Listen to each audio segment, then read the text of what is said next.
All right, sports fans, how's everybody out there doing?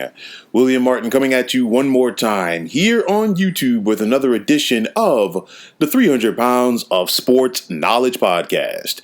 Now, today, the Los Angeles Angels designated hitter Albert Pujols for assignment. Now, Pujols is in the last year of his 10-year, $240 million deal that he signed with the Angels. He's 41 years of age, and his productivity has declined. Now, make no mistake about it. If you look at Pujols' time with the Angels compared to his tenure with the St. Louis Cardinals, Fat Albert is only a shell of the player that we saw in St. Louis. Pujols batted .328 while he was in St. Louis, just .256 with the Angels. This season, Pujols was batting .198 with 5 homers and 12 runs batted in.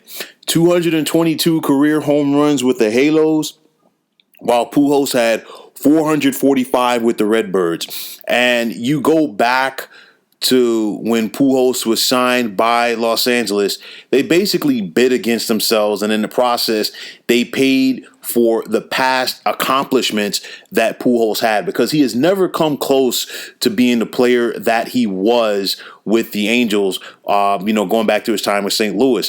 During Pujols' time with the Halos, they've only had one playoff appearance with him on the roster while he was a fixture in the playoffs in St. Louis. Of course, he helped the Cards win a pair of World Series titles, including 2011, his final year in St. Louis. And of course, how could we forget that epic game in that Fall Classic when he went yard 3 times? 667 career home runs for Pujols, their 5th all-time.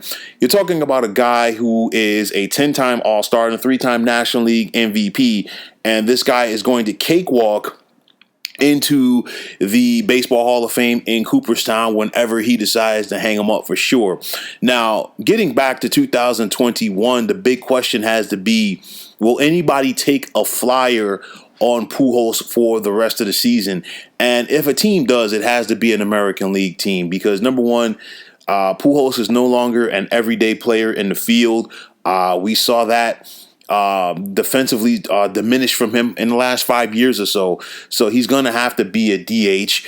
The teams that would make the most sense from the American League in that aspect, I'm looking at the Baltimore Orioles, Toronto Blue Jays, Seattle Mariners, Oakland Athletics, and Texas Rangers. I look at both Baltimore and Toronto due to the fact that they're young clubs, and it's a situation where, you know what, you have a proven hitter who is no longer the player that he once was, but he still has the mind and the experience that he could, teach a lot of those youngsters on both of those clubs, as both of those clubs are definitely up-and-coming teams in the American League West. And then you look at the AL West. Seattle is really showing signs of improvement so far, and I put them in the same category with Baltimore and Toronto.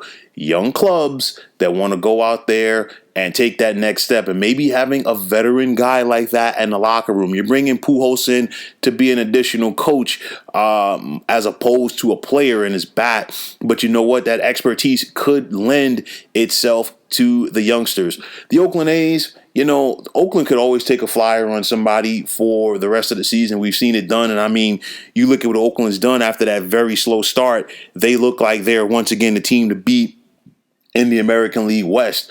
So why not have another veteran that would want to get it done? And then finally, the Texas Rangers, Texas, maybe they just want to go out there and possibly sell some tickets. We'll have to wait and see. But I look at it like this.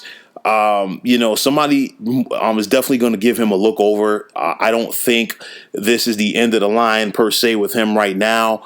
But I do think that 2021 will definitely be his final season in the major leagues. I know that some people are going to say, well, why not the Chicago White Sox? Tony La Russa is the manager there. Of course, La Russa was his manager for so many years in St. Louis. It's just a fact I just don't see it as a fit. The White Sox have a whole bunch of guys who are just designated hitters on their team to begin with. And, where is Albert Pujols going to fit in there? I'm really not sure. But you look at it like this. I think somebody would definitely give him a look over for this season. This is more than likely going to be it. But at the end of the day, you have to remember Pujols for what he was in his prime. And to do that, you have to go back and remember what he did with the St. Louis Cardinals. I mean, this guy was a machine. That was his nickname. But I also think players like Albert Pujols, players like Ryan Howard, players like Miguel Cabrera are shining examples of why, you don't outbid yourself and give players who are on the other side of 30 lengthy, big contracts. Detroit is stuck with Cabrera. The Phillies are stuck with Ryan Howard like that for years. And now the Angels have really been stuck like that with Albert Pujols for the past decade because he never came close to being a player that he was with St. Louis. And I think you're starting to see more clubs get away from that. They're giving these guys the bigger deals early on in their careers because, once they get to 30 and 31, do you really want to go past 4 or 5 years before a player's productivity really begins to wane?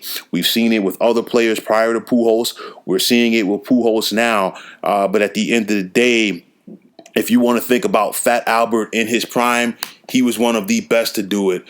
He put a lot of fear into a lot of pitchers around the National League. And I mean, you think about some of his epic home runs. You go back to the 2005 NLCS with the blast that he knocked off of Brad Lidge and the Houston Astros in Game 5 of the LCS in order to stave off elimination for the Cardinals. You think back to his 3 home run nights in Game 4 of the 2011 World Series versus the Texas Rangers. And these are just some of the iconic moments that he's had with that bat. Definitely one of the better power hitters of all time. Definitely one of the players of his era. And if this is indeed it for Albert Pujols, he definitely left a lasting impression on the game of baseball. So, folks, that is going to wrap it up. And as always, I want to take this time out to thank you for tuning into the 300 Pounds of Sports Knowledge podcast here on YouTube. I want to take this time out to thank all of you fine folks out there for tuning in. And if you have not already, please feel free to subscribe to this channel. Now, if you are on Twitter, please feel free to follow me at 300 Pounds of Sports. And like I always say, if you follow me, it will be my pleasure to follow you right back. There is also the sports discussion group on Facebook at the Sports Depot 365. You can check it out, drop a line, and be a part of one of the better sports debating sites going on social media. So once again, fine folks, my name is William Martin. Take care and have yourselves a wonderful day.